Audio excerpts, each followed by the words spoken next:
Genetics and Imaging at National Heart and Lung Institute Imperial College. His current research interests in CMR are measurement of myocardial iron and the assessment of chelation treatment, the assessment and differentiation of cardiomyopathies, and diffusion tensor imaging of myocardial architecture. He has published more than 500 research papers and recently the third edition of the textbook Cardiovascular Magnetic Resonance as part of the Brownwell Cardiology series. He has been awarded a number of fellowships, including 2014 to the Academy of Medical Sciences, and he has received the Gold Medal Award for the Society of Cardiovascular Magnetic Resonance. It is really an honor to have you here as our speaker today, Dr. Pennell. You can start to share your screen with us. Thank you very much, Claudia. Can I just ask if you can see my screen? Wait a minute.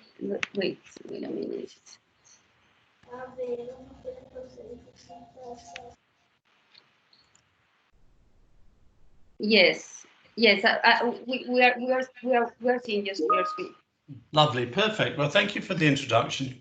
It's very kind of you, and it's wonderful to be talking to you from London. I'd much prefer to be in Bogota, but there's just too many problems at the moment that you're very familiar with. I'm going to talk tonight about cardiovascular MR, and of course, the topic which I've been asked to talk about, cardiomyopathy. I'd like to start with two slides to explain how we use gadolinium to help us look at these cardiomyopathies. This is a very simple graph, which is going to show time to the right and gadolinium concentration vertically. If we inject gadolinium into the vein, we get a distribution of gadolinium that looks like this curve if we measure it in the heart. And if that's in the blood pool, I beg your pardon. If we measure the yellow curve, this is the measurement of the gadolinium that's in the normal heart. And of course, there's a slight delay because the blood has to get from the arm to the myocardium. If we look at the curve in an infarcted area, we see that the curve is flatter and lower and longer. And finally, within the infarct, if there is an area of microvascular obstruction where the arteries and capillaries are completely blocked, then this curve is extremely flat indeed. Now, if we examine when we can take the MR pictures, if we take the pictures in the first 10 seconds during this upstroke, we can measure myocardial perfusion at rest and stress. If we want to measure microvascular obstruction, we usually measure this at about 1 to 3 minutes, and the microvascular obstruction has the lowest level of gadolinium, meaning it appears black. And then importantly, in the infarct imaging, which of course is the same as imaging fibrosis in the heart, if we image late, then the infarct has the highest concentration of gadolinium, which means that it is bright. So by cardiac MR, bright imaging with this late technique, late gadolinium enhancement, bright is dead or bright is fibrosis. And this is the important point to remember for the rest of this talk. To demonstrate this in animals, if we tie off at the LAD in a dog, and we can see here an infarct on TTC staining. If we give gadolinium before the dog is sacrificed and then image after death, the gadolinium concentrates in the area of myocardial infarction, which is the same area, of course, where the cell membranes are no longer intact. And please notice that the viable myocardium over the infarct is not enhanced, and so we can differentiate viable myocardium from non-viable myocardium in the same segment, something that's extremely difficult to do by other techniques. So I'd like to start off this talk on cardiomyopathies by talking about dilated cardiomyopathy. And usually the question is, do we have a cardiomyopathy or ischemia? And these have very different treatments, genotypes, and outcomes. Oh, that's my last slide. Just 1 second.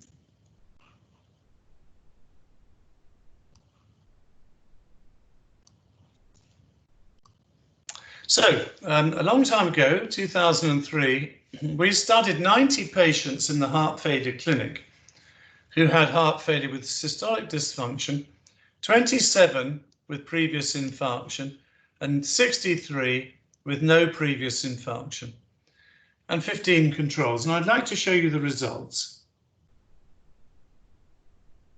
This is a patient who had coronary artery disease in the LAD on coronary angiogram, and they have a white area here of infarction, a white area in the lateral wall from a circumflex infarction, and there's no doubt that this patient has heart failure due to coronary disease.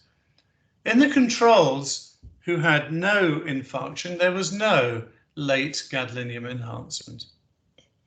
And then when we looked at the patients who were supposed to have dilated cardiomyopathy, we found that 59% had a dilated heart with no fibrosis. So there's no infarction, no fibrosis, and the heart isn't working well. This is dilated cardiomyopathy. 28% had a mid-wall fibrotic stripe that was most commonly seen in the septum. Occasionally you see it in the lateral wall or the inferior wall. And this is very characteristic of patients with dilated cardiomyopathy.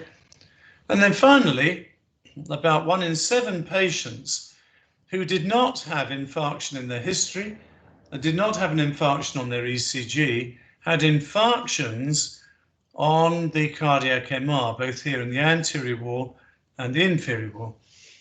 And this group of so-called dilated cardiomyopathy, the diagnosis is wrong. And what happens here is that the patient has an infarct, blocks their artery, it then recanalizes prior to the catheterization and therefore appears open. So we recognize now at least 6 different types of mixture of late gadolinium enhancement and coronary artery disease in these patients that present with the diagnosis of dilated cardiomyopathy. Type A is no fibrosis, completely normal coronaries, and this is true DCM. And then we have a patient with an infarct who's clearly got coronary disease in the right coronary, and this is true coronary disease. So this patient is not DCM. Then we see some patients like this, very big heart, thin-walled, tiny, tiny infarct, and the coronaries are essentially normal. And this is, we see this not infrequently, this is a dilated cardiomyopathy with what we call a bystander infarct. A bystander is somebody who watches an event but does not take part. And therefore, the diagnosis remains dilated cardiomyopathy despite the tiny infarct. We also find dilated cardiomyopathy with no evidence of infarction in some patients who have minor coronary disease. This we call dilated cardiomyopathy with bystander coronary disease. And another of these cases that I've already shown you is a large dense infarct here in the LAD territory in a patient with unobstructed coronary arteries where the LAD has recanalized after the infarction. Finally, group F, which is extremely rare, is a patient who has no infarction but has triple vessel disease. And the question is whether the heart is hibernating. This is a very rare circumstance in my experience. So if you just use the angiogram and the ECG to diagnose dilated cardiomyopathy, you will make a lot of mistakes. Dilated cardiomyopathy patients may well have coronary disease that is not causing the systolic dysfunction. And coronary disease patients may mimic dilated cardiomyopathy because their coronaries can be normal after recanalization. Therefore, in order to make this diagnosis of dilated cardiomyopathy, it is essential to examine the myocardium using late gadolinium enhancement. This is in diagnosis. Now, what about the relevance of finding late gadolinium enhancement in dilated cardiomyopathy? This is some work we published a few years ago that shows that when you have all patients with DCM and you separate those with fibrosis or no fibrosis, the ones with fibrosis are much more likely to die, and of those deaths, sudden cardiac death or aborted sudden cardiac death is very much more common. So the fibrosis almost certainly is a driver of arrhythmias and probably also progressive heart failure. When we look at these curves across ejection fraction, and we also try to consider the risk of the patient for all-cause mortality, cardiac mortality, arrhythmic sudden cardiac death or heart failure, we can see that if you differentiate between the patient's ejection fraction in blue, which is the standard way of managing patients, you find that if you add in the presence of fibrosis, the risk goes up, or if you add in the lack of fibrosis, the risk goes down for every level of ejection fraction that you can measure. This is extremely relevant to the implantation of cardioverter defibrillators, because those patients with low ejection fractions and no fibrosis have a much lower risk than by the measurement of ejection fraction alone. And those patients with relatively well-preserved ejection fractions can have a much higher risk if they do have fibrosis than the ejection fraction alone would suggest. I won't go into detail in this graph, but in the paper we published, we showed very clearly that if you assign patients to defibrillators based on the ejection fraction alone, and then you add in the presence of fibrosis, you greatly increase the number of patients who have the defibrillator who go on to have a shock. And you greatly decrease the number of patients who don't have a defibrillator who also don't die and don't have a shock. In other words, the correct reclassifications go up and the incorrect reclassifications go down. This saves a lot of money, and also it's very good for the patient, because if you put in a defibrillator, it's quite a significant burden psychologically to have these in. Now, moving forward to a more recent paper, we studied the effect of looking at late gadolinium enhancement to guide the implantation of an ICD in patients whose ejection fraction was greater than 35%. These typically do not get defibrillators. However, registry work shows that 80% of the out-of-hospital cardiac arrests have preserved ejection fractions in this condition. So we're missing a lot of patients if we take this as the threshold.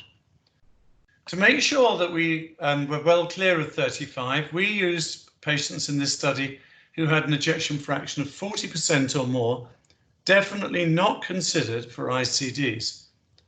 399 patients followed for 5 years with an endpoint of sudden cardiac death. Of the patients with gadolinium, 18% had an arrhythmic death or sudden aborted death, whereas those without gadolinium, the level was 2.3 leading to a hazard ratio of 9. This is a substantial and significant difference, which is predicted by the presence of late gadolinium. And when we look at the Kaplan-Meier curves, where the shaded areas are the 95% confidence intervals, the probability of having a sudden cardiac death in those with late gadolinium enhancement hugely exceeds the rate in those without enhancement. And this really means that late gadolinium enhancement needs to be incorporated into our clinical practice for the choice of who to give a defibrillator in DCM. We can see that this is an extremely powerful predictor. This is ejection fraction right up to 60% from 40. And the rate of death in the patients with sudden cardiac death in the patients who do have fibrosis is easily as high in this preserved group than the ejection fraction of patients who are well off to the left who have ejection fractions of 20 and 30%. Notice how well the patients without fibrosis do, and here's the curve in green for the ejection fraction. So this is the improvement in prediction of the need for a defibrillator, and it really is well above the accepted threshold of 35 that these patients need to have defibrillators. Now I'd like to change to hypertrophic cardiomyopathy, where MR is ideal for the diagnosis. Let me first start by saying apical hypertrophic cardiomyopathy is quite tricky to diagnose by echo. We see this missed quite frequently because the apex is very close to the transducer. This is not a problem for MR. This is 6 patients who had normal echoes in our report, all of whom you can see have clear diagnosis by MR. In normal hypertrophic cardiomyopathy, one of the hallmarks, other than, of course, the thick heart, is the presence of this gadolinium enhancement, which in this case occupies 38% of the myocardium of the heart and is distributed in this plaque-like way. It's very, very difficult to miss this diagnosis, and of course, we then ask the question, does the gadolinium predict outcomes in hypertrophic cardiomyopathy? Well, the first thing to notice is that at post-mortem, identical to hypertrophic cardiomyopathy, the gadolinium enhancement at post-mortem clearly aligns with the red staining of fibrosis. So it's fibrotic heart we're seeing. And there's been a number of studies showing now, if you have fibrosis on this line, your risk of the events listed on the right is significantly greater than if fibrosis is absent, with a follow-up here of 6 years. Now, the event rate in hypertrophic cardiomyopathy is something like 5 to 10 times less than in dilated cardiomyopathy. So proving that gadolinium can prevent death is much more difficult than in dilated cardiomyopathy. And I'm going to go through some of that data with you now. The extent of the gadolinium, up to 50%, does relate to the events, but it's a fairly shallow curve. And the number of patients who are out here, as you can see on this histogram, is relatively low. So although we do recognize that more gadolinium is bad, more fibrosis is bad, just the presence of gadolinium itself is the main determinant. However, if you do separate out the amount of gadolinium, you do find, as I've mentioned, that the more gadolinium predicts more events. But please notice that this is from 1 down to 0.85. So the number of events here over 6 years is quite limited compared to what we see in dilated cardiomyopathy. This means that some studies which have tried to look at the presence of gadolinium to predict death are failing to hit the conventional threshold of 0.05 significance and they get quite close. And in fact, the aborted sudden cardiac death group here is just significant. But when we look at all-cause mortality, we fail to find the same answer that we get with dilated cardiomyopathy. This is with a sample size of about 700, single centre at our place. Because of this, there is now the HCMR study, which has been recruiting for several years and is in follow-up. And this has over 4,000 patients in it. And this study is specifically designed to answer this question, which is, does late gadolinium enhancement predict all-cause mortality? And we're very confident that it will, but that it should report in the next 12 months or so. Now, more briefly, I'd like to discuss a number of other cardiomyopathies of interest. This one is important, myocarditis, because it's become much more prevalent than it ever was, basically because we can now diagnose it. And it typically presents, of course, with fever, post-fever problems, sometimes pericarditis, but on the late gadolinium enhancement, we typically see lateral wall enhancement, and it's subepicardial. It does not look like an infarct. It's in the epicardium, and there's nearly always endocardial sparing. So this is the opposite pattern to infarction. And of course, we get inflammatory infiltrates, and over time, it can leave quite dense plaques of gadolinium, although usually there's quite a lot of resolution of the acute gadolinium effect as the scar shrinks. When we find myocarditis with the abnormal CMR, the outcome over 5 years or so is significantly less good in the patients diagnosed with myocarditis by MR compared to patients presenting similarly who do not have that MR diagnosis. So this is important for outcome. When we talk about the sorts of patients that come to us for this test, one route is patients who have acute coronary syndromes.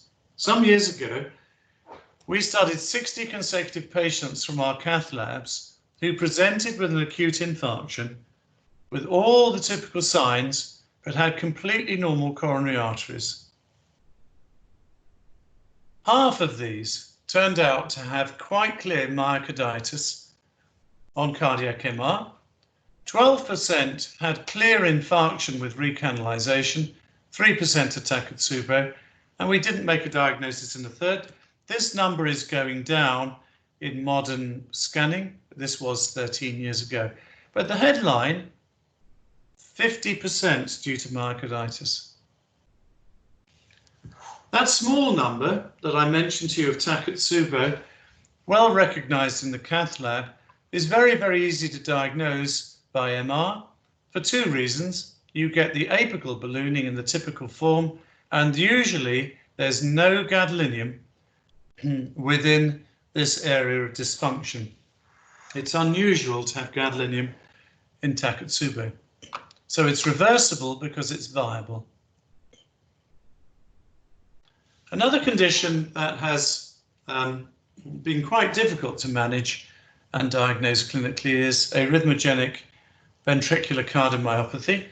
There's a right and a left form, and usually we drop the R in this these days and talk about right AVC. There does appear to be fatty infiltration in this condition, and MR is quite good at making this diagnosis. However, it is rare. This is a scan of a patient's normal right ventricle. From the outflow tract, as we come down, we can see the right ventricle thickening and moving normally in 6 consecutive slices. And this is one of the advantages of MR, is that you can take contiguous slices, line them up and look at them all together. And really, without giving radiation, this is by far the best technique for looking at the right ventricular regional function.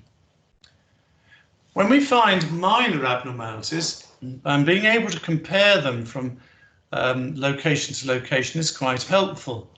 So here we have a minor regional wall abnormality in the free wall of the right ventricle. That's pretty convincing and is certainly suggestive that this diagnosis needs to be considered. And then we get a different appearance here in what one would describe as very clear ARVC. There's a dilated right ventricle with global hypokinesis. And in addition to that, the right ventricle appears to be dysmorphic.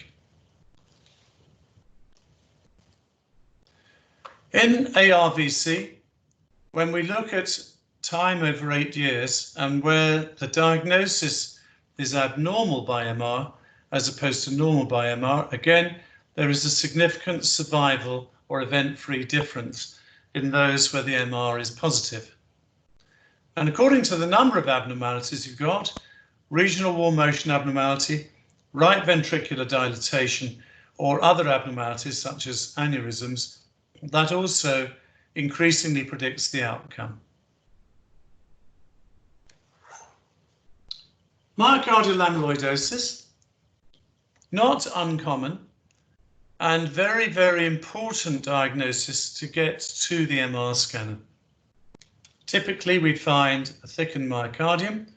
There may well be fluid retention in the pericardium, the pleura, or of course the abdomen. And there's diastolic dysfunction. The systolic function may be normal. However, when we give gadolinium, we find two very characteristic findings. The first is that the blood pool is black.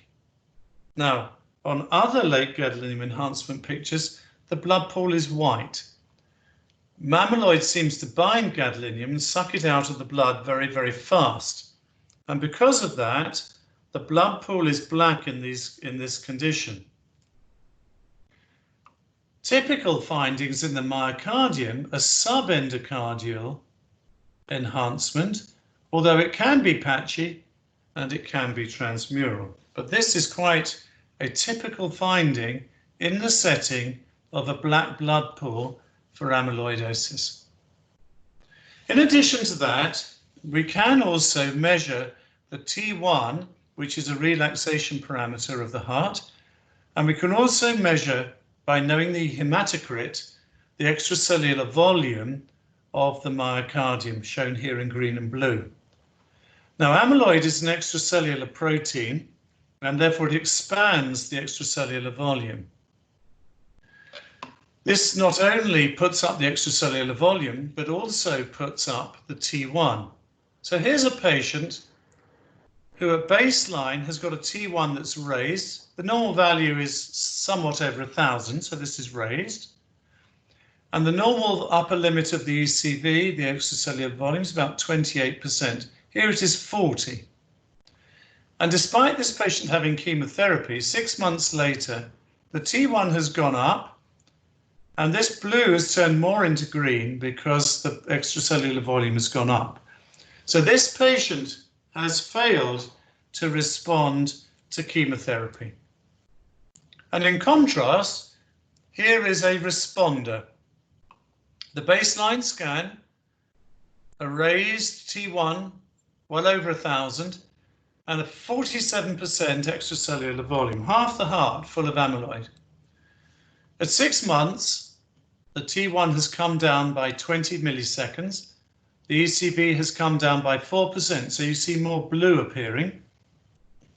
And by 1 year, the T1 has come down by 80 milliseconds, and the 47 has now dropped to 39, and you can clearly see that the green has dropped well down into blue. This patient is a responder to chemotherapy, and therefore one is much happier with this patient than the previous patient, where you may need a different treatment. We know that the ECV of 45 is a threshold for predicting quite adverse outcomes, a 50% death rate in 3 years, which is much better in those who have less cardiac amyloid burden. The T1 can be quite useful in a number of conditions. I pointed out its value here in amyloidosis, where the extracellular volume is high and the native T1 is high. The other group in which it's really quite useful is in Fabry disease, where the native T1 is low. I'll show you that in a minute. We'll also talk about iron, but we don't use T1 for the diagnosis of iron. This is Fabry's disease. It's a deficiency of alpha-galactosidase A, and we commonly get inferolateral late gadolinium enhancement for reasons that are not well understood.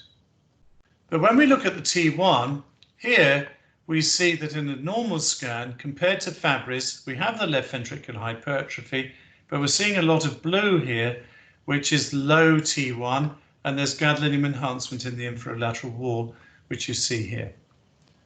This can be quite useful in diagnosing this rare disease.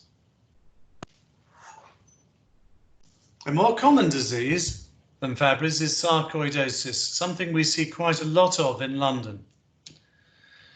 And in sarcoidosis, you end up seeing in some patients very, very dense, bizarre replacement fibrosis of the heart, here over the whole of the anteroseptal wall of the heart, with this granulomatous disease. And here, what we can do is look for inflammation of the heart. And for this, we use what's called T2 mapping, which is very helpful for showing the amount of water that's in the myocardium. This can be slightly raised in amyloid, but it's very high in inflammation and edema. So on the left is a normal T2 scan, a value of 46 milliseconds. And on the right, a patient with sarcoidosis, where the entire heart is edematous and the T2 is 70 milliseconds. Not surprisingly, as you know, this particular patient had arrhythmias, and this, of course, is one of the outcome problems with this disease. Now, every so often we end up with something that looks weird and we're not quite sure what it is. And here we have a thickened inferolateral wall, something going on in the septum. Is this sarcoid? Is it HOCM? Or what is it? Is it amyloid? Well, we do the gadolinium, and here we get a very bizarre appearance, stretching into the right ventricle as well. And actually, these appearances are those of cardiac lymphoma. And I show you this to remind you that every so often something strange and wonderful comes along and you're never quite prepared for it. This is non-compaction of the left ventricle, well shown by MR. And here we have a whole host of trabecular abnormalities typical of this condition. I think getting close to the end of the cardiomyopathy now, glycogen storage disease typically shows patterns of fibrosis that are similar to HOCM, whereas Church-Strauss syndrome is typical for showing endocardial and myocardial papillary muscle fibrosis in the setting of eosinophilia. The last thing I'd like to focus on is the use of MR to determine the iron concentration in the heart. And for this, we use a different parameter of relaxation called T2 star. We take a series of images with a lengthening echo time from 5 to 17, and the heart gets blacker with the longer time. If we plot the signal in the heart against the echo time, we find a slow decay in normal people, a moderately faster decay in iron loading, and when the iron loading is severe, the decay is very fast. This fast decay is typically characterized by a fast T2 star, a low T2 star. And this enables us to compare differences in iron loading between different tissues. Here we have a liver full of iron in thalassemia patients who receive regular blood transfusions, but the heart has no iron in it. Compare the patient on the right, where there is a lot of iron in the heart, but nothing in the liver. These are the patients who die of heart failure. And by using the T2 star, when we get below 10 milliseconds to 8 to 6 and less than 6, we can predict death in 1 year up to 50% death rate in those patients whose T2 star is very low. We can also show response to drug therapy. Using T2 star, going up is reduced cardiac iron, and deferriprone as a drug is much better, in green, at getting iron out of the heart than the traditional treatment of deferoxamine. When we introduced this into the United Kingdom in the year 2000, this was the trend in deaths every 5 years up to the year 2000, with cardiac deaths being in red.